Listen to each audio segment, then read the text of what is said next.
Alhamdulillah, Alhamdulillah, Alhamdulillah, nahmaduhu, wa nasta'inuhu, wa nasta'di, wa nastaghfiruhu, wa natubu ilayhi. Wassalamu alaikum wa rahmatullahi wa barakatuh. We praise Allah, we seek His help, we seek His guidance, we seek His forgiveness, and we repent to Him. Welcome back, everybody, to our Quran session at Al Falah Center. I hope everybody's doing well, bismillah, and everybody's keeping safe and healthy.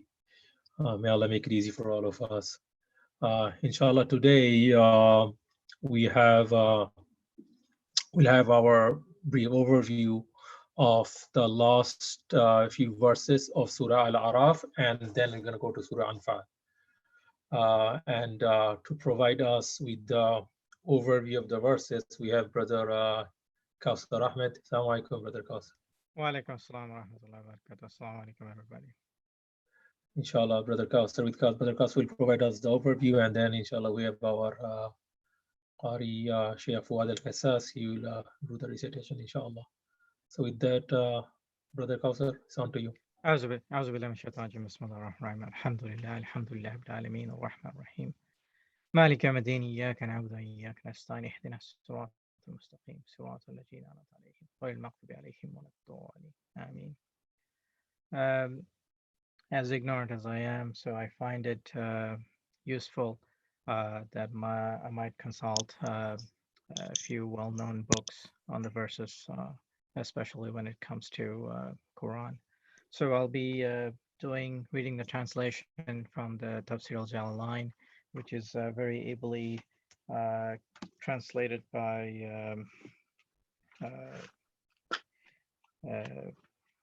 Aisha Badwi. And so the ayah here is Surah Al-Araf, ayah number 26. So the Tafsir al-Jalalain, which is a very well-known tafsir, very short and sweet, which goes like this. Bismillahir-Rahmanir-Rahim.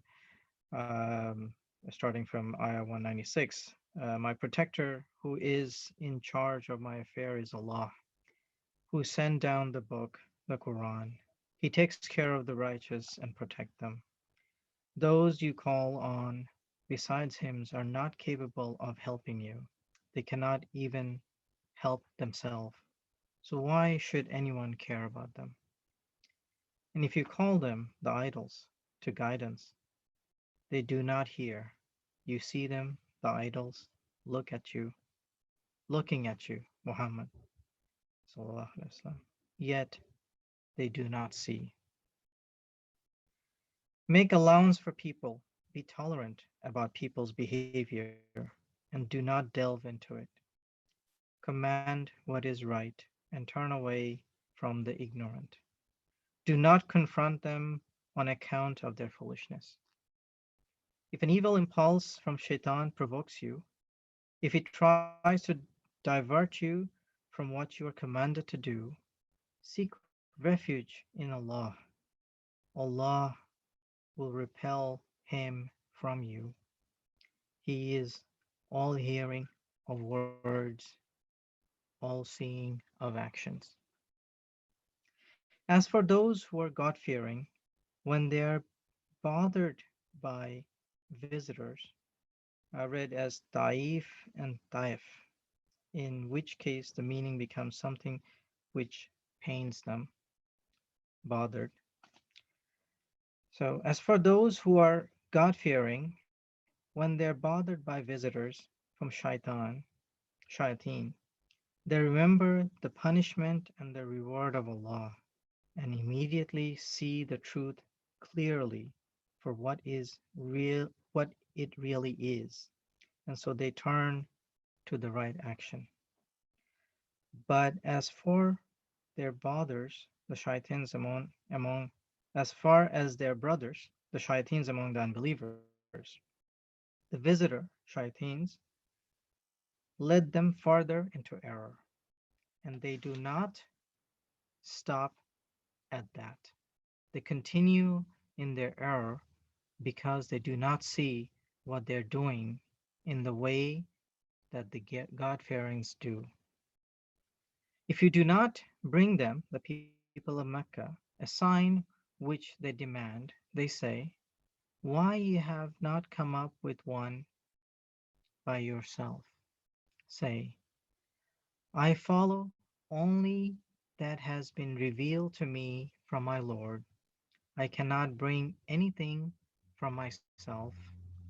This Quran is clean insight from your Lord, the guidance and mercy for people who believe. When the Quran is recited, listen to it and be quiet, and do not speak, so that perhaps you will gain mercy. This was revealed about not speaking during the khutbah. It is referred to as the Quran since the khutbah contains passages from the Quran. It is also said that it refers to the recitation of Quran in general. And the second to last verse, which is 205. Remember your Lord in yourself silently, humbly, and fearfully at a whisper, without loudness of voice, at a medium volume, morning and evening, at the beginning and the end of the day. Do not be the one of the unaware who are neglectful of remembrance. And those who are in the presence of your Lord, the angels, do not consider them too great or proud to worship him. They glorify his praise, declaring him above anything that is not appropriate for him, and they prostrate to him, Allah. They single him out with their humility and worship. So be like them. And that is what the Tafsir Jalalain says about the Surah Araf. We'll also be reciting a few more verses at the beginning of Surah Anfal. Um, so, uh, well, Surah Anfal is basically a Madani surah, except for Ayah 3 to 36, which are Meccan. It has about 87 ayahs. It was revealed after Surah Al-Baqarah.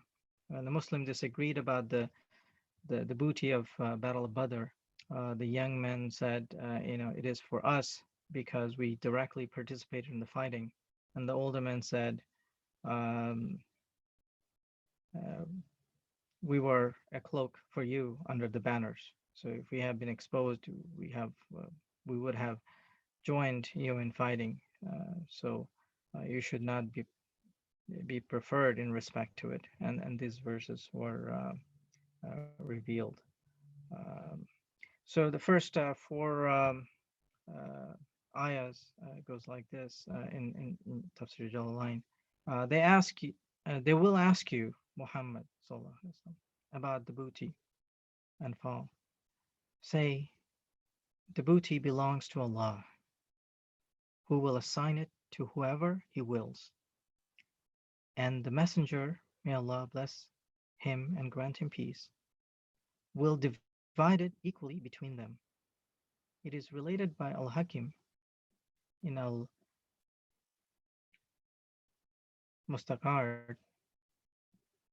So be fearful of Allah and put things right between you by loving one another and abandoning the conflict. Obey Allah and His Messenger if you are truly believers. The, the second ayah goes, the believers who have complete faith are those whose hearts tremble with fear when Allah's threat is mentioned, whose belief is increased by affirming their truth when His signs are recited to them, and who put their trust in their Lord alone, fearing no one else. Those who establish the prayer, the salah, with all the duties which it entails, and give of what we have provided for them in obedience to Allah. They, the people of these descriptions, are in truth the believers without any doubt. They have high ranks, degrees in the gardens with their Lord, and forgiveness and generous provisions in the garden. And that is the ayah 4, up to ayah 4 in Surah Anfal. There one other tafsir that is very mindful when it looks into the spiritual aspects of these ayahs, and that comes in from one of the commentator of the Quran, not as well known perhaps in tafsir al-Tasturi, and not all the ayahs were covered, but the few ayahs and maybe just short description on that. So on the Surah Al-Araf, um, ayah number 198, and if you see them staring at you, but they do not perceive. You're talking about the idols here. You look at idols; they have sort of the eyes that are made, and almost as if they're looking at you, but they cannot see, obviously, because they're not alive. Um, and Zarathustra said, it refers to spiritually. It refers to those hearts that God exalted, Azazel, exalted as He, has has not adorned with His light and with proximity, so they are blind to the apprehension of the realities, Hakayik, and the recognition of great people, Akabir. So that was his explanation on that ayah. And then one more ayah is this ayah 205. And remember your Lord inwardly, humbly, and fearfully. So on the explanation, he said, um, uh, he was asked, what is the true reality of remembrance? Hakikat al-zikr. He answered, um, it is the realization, tahqiq, of knowledge that Allah, exalted as He, witnesses you. And it is that you see Him close to you with your heart. Thus you feel shame before Him and give Him priority over yourself in all your affairs. Then he said, the one who claims to keep remembrance, zikr, is not necessarily one who truly remembers Allah, zakir. So it is not something to be claimed, again, uh, by the very fact that we need to be humble is not something that we can claim. Rather, it is between Allah and us individually. Um, just one more quick one here. He was asked, what is the meaning of saying in the Prophet ﷺ, the world is accursed, and what it contains is accursed, save the remembrance of Allah, the Most High. And he replied that the remembrance of Allah here means renouncing that is what is unlawful, zuhud an haram. That is, when something unlawful comes to a person's way, he remembers Allah. He remembers Allah, exalted is He, and he knows that Allah is watching him, so he avoids that unlawful things. And the last one here, he says, and do not be one of the heedless, gafil, basically. In truth, Saul said, in truth, I say without any falsehood and in certainty, without doubt, that any person who spends a breath other than in Allah's remembrance does so while being heedless. Allahu Azza. So the bar is very set very high there. And he also says heedlessness, ghafla, among the elite is acquiescence, sukoon, in anything other than Him, Allah. Heedlessness among the general, in Aam people, is taking pride, iftikhar, in anything other than Him. That is to say, it's also acquiescence in other than Him. May Allah have us realize the ever so the depth of Quran, and may Allah accept our repentance as low as we are, and raise us by the degree of tazkiyat. Amin. Amin. Jazakallah khair, Brother Kausar. We have Sheikh Fouad El Kassas ready, inshallah, for the recitation, inshallah. Sheikh Fouad, inshallah, we are ready for you. Jazakallah khair. You hear me? Yep, we can hear you. Alhamdulillah. أعوذ بالله من الشيطان الرجيم.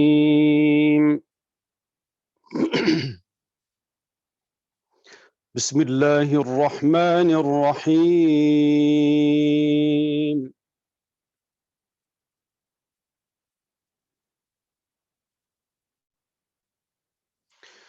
إن وليي الله الذي نزل الكتاب وهو يتولى الصالحين.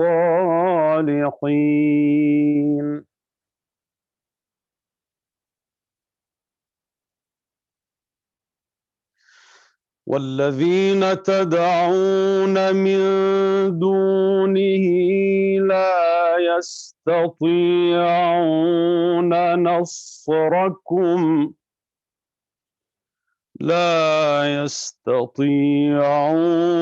نصركم ولا أنفسهم ينصرون. لا إله إلا الله.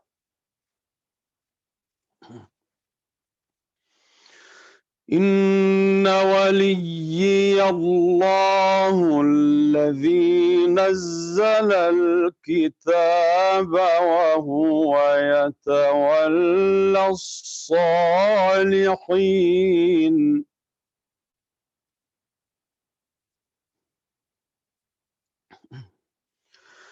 والذين تدعون من دونه لا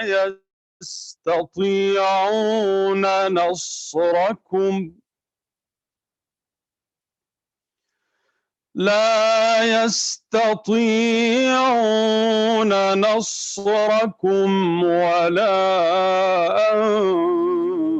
أنفسهم ينصرون.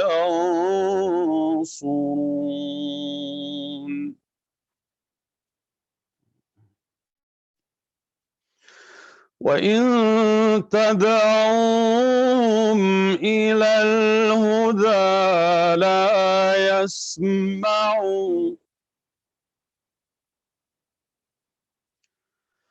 وتراهم ينظرون إليك وهم لا يبصرون.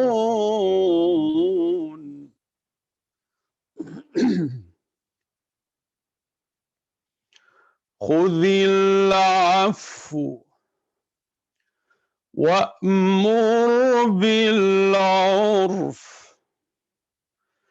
وأعرض عن الجاهلين.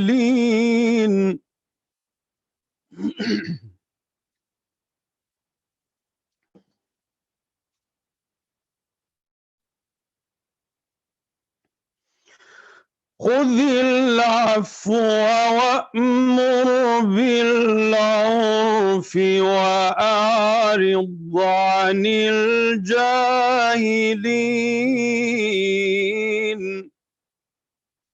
صل عليه.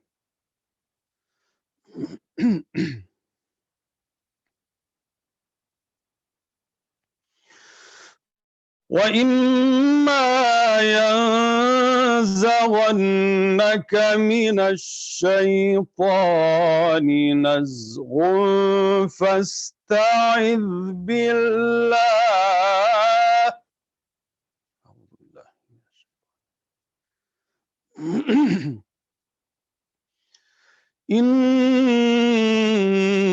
إنه سميع عليم.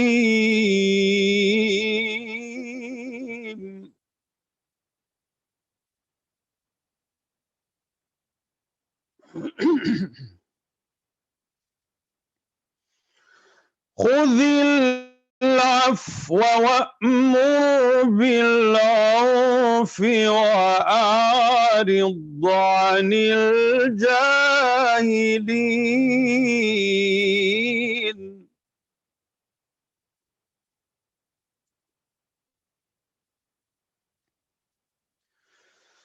وإما ينزغنك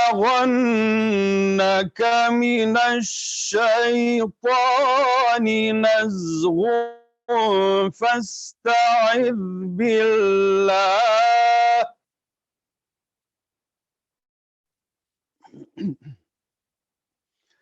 إنه سميع عليم.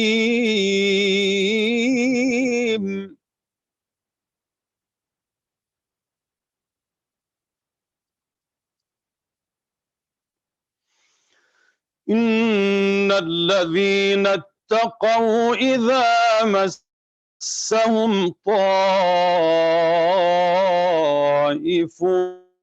من الشيطان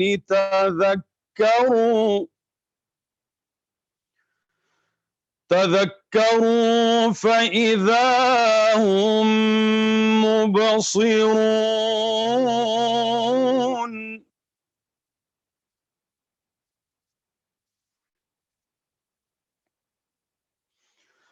خذ العفو وأمر بالعرف وأعرض عن الجاهلين.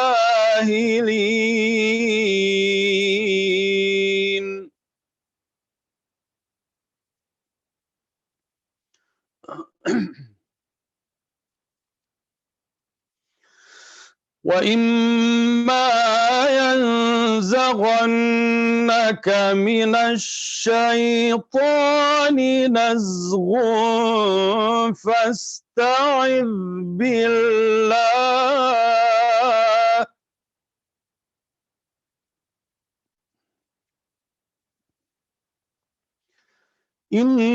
إنه سميع عليم.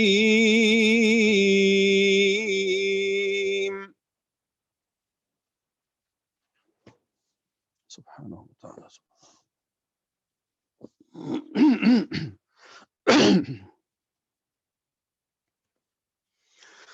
إن الذين اتقوا إذا مسهم طائف من الشيطان تذكروا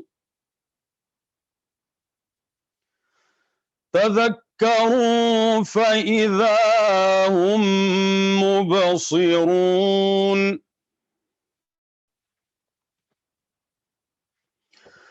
وإخوانهم يمدونهم في الغي ثم لا يقصرون.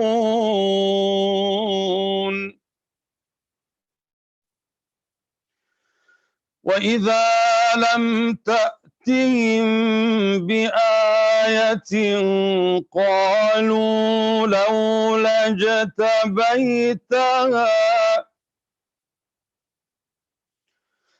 قل إنما أتبع ما يوحى إلي من ربي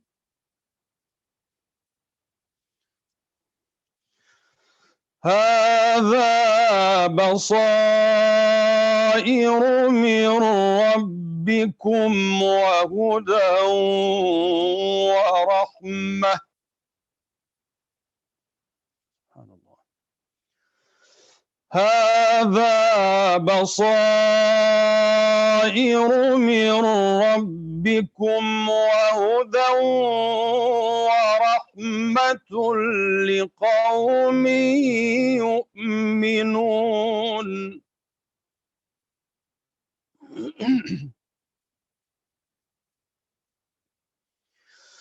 وإذا قرئ القرآن فاستمعوا له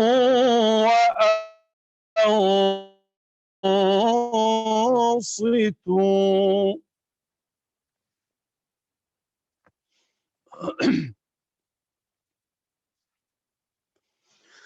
فاستمعوا له وأنصتوا لعلكم ترحمون.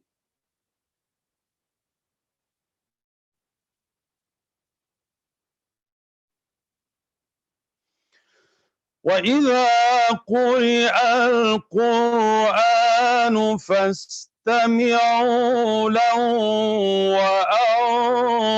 وأنصتوا. فاستمعوا له وأنصتوا لعلكم ترحمون.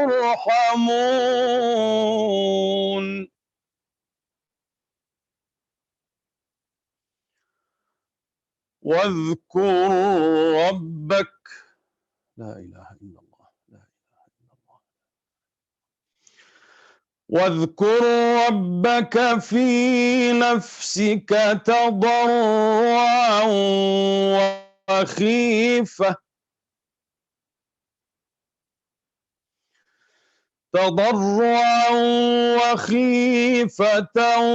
ودون الجهر من القول بالغدو والآصال.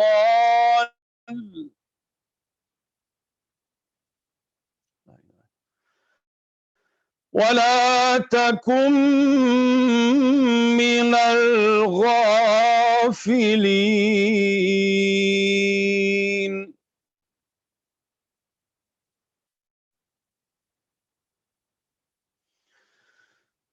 وإذا قرئ القرآن فاستمعوا له وأنصتوا. فاستمعوا له وأنصتوا لعلكم ترحمون.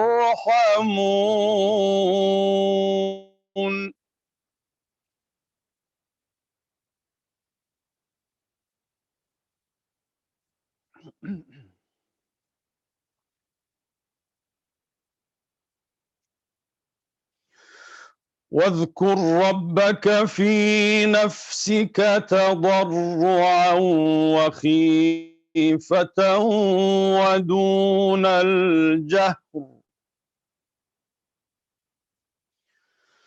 ودون الجهر من القول بالغدو والآصال. ولا تكن من الغافلين.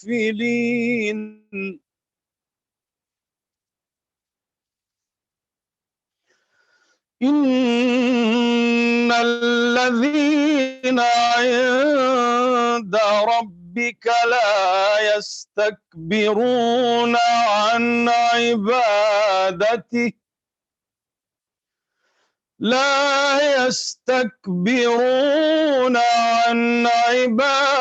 عبادته ويسبحونه وله يسجدون.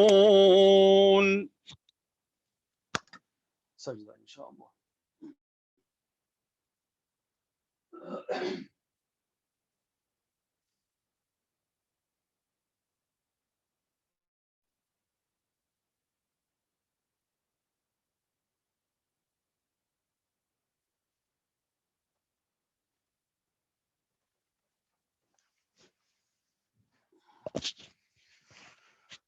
سبحان الله. الحمد لله.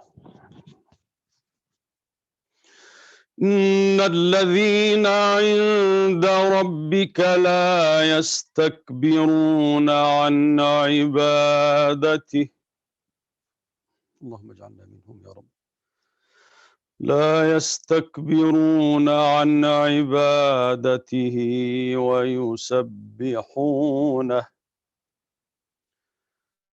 ويسبحونه وله يسجدون. سبحان الله. سبحان الله. إن الذين عند ربك لا يستكبرون عن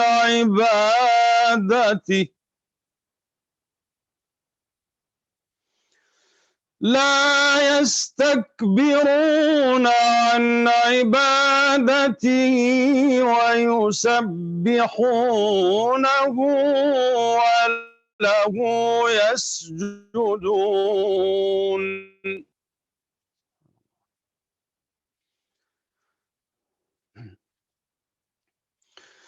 بسم الله الرحمن الرحيم. يسألونك عن الأنفال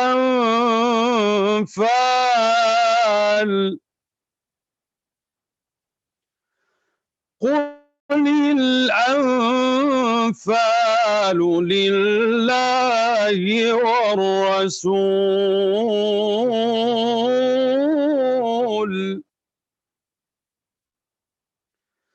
فاتقوا الله وأصلحوا ذات بينكم وأطيعوا الله ورسوله إن كنتم مؤمنين.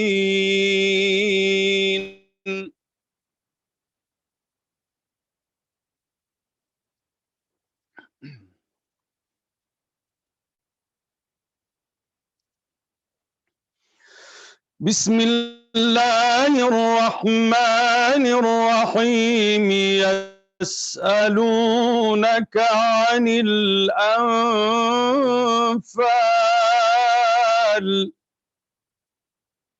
صلى الله عليه وسلم قل الأنفال لله والرسول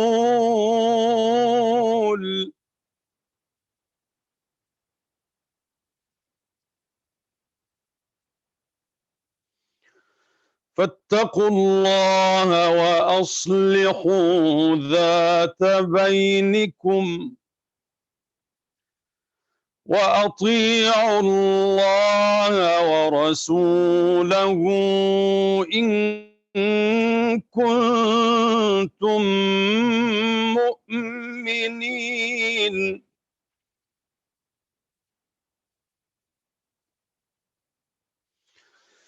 إنما المؤمنون الذين إذا ذكر الله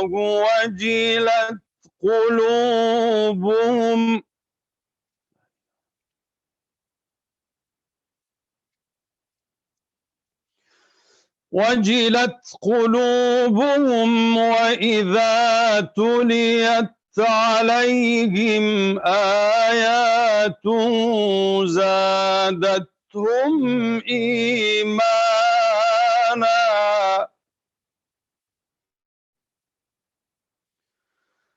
وعلى ربهم يتوكلون.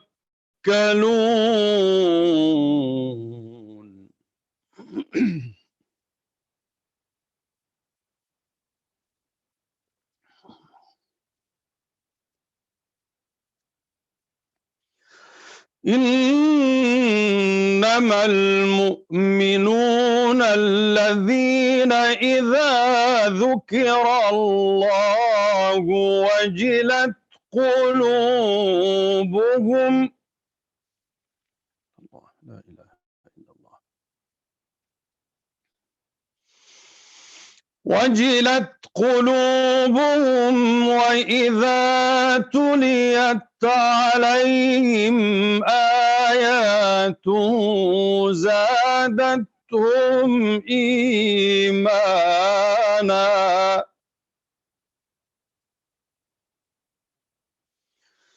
زادتهم إيمانا وعلى ربهم يتوكلون.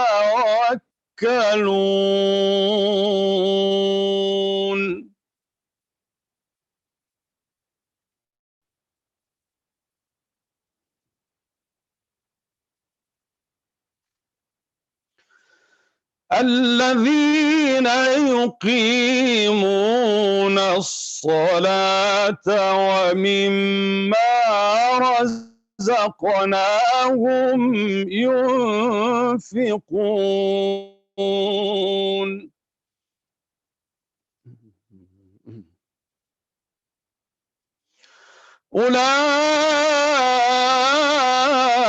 أولئك هم المؤمنون حقا.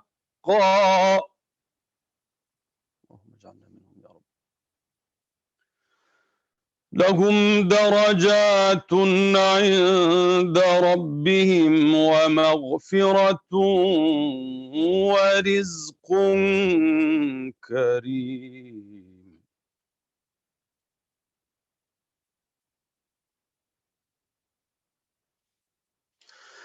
إنما المؤمنون الذين إذا ذكر الله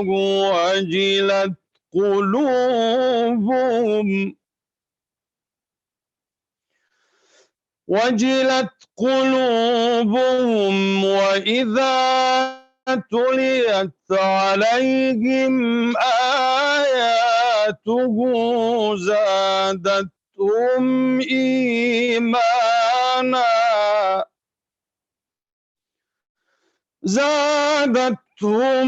إيمانا وعلى ربهم يتوكلون.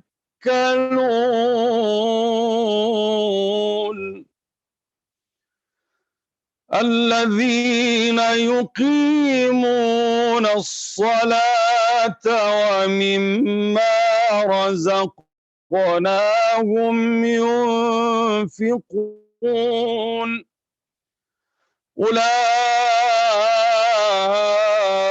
أولئك هم المؤمنون حقا.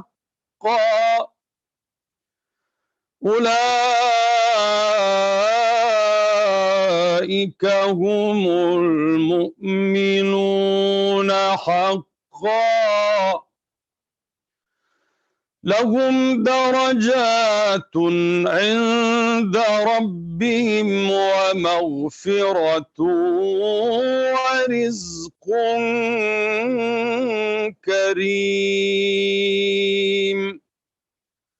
صدق الله العظيم.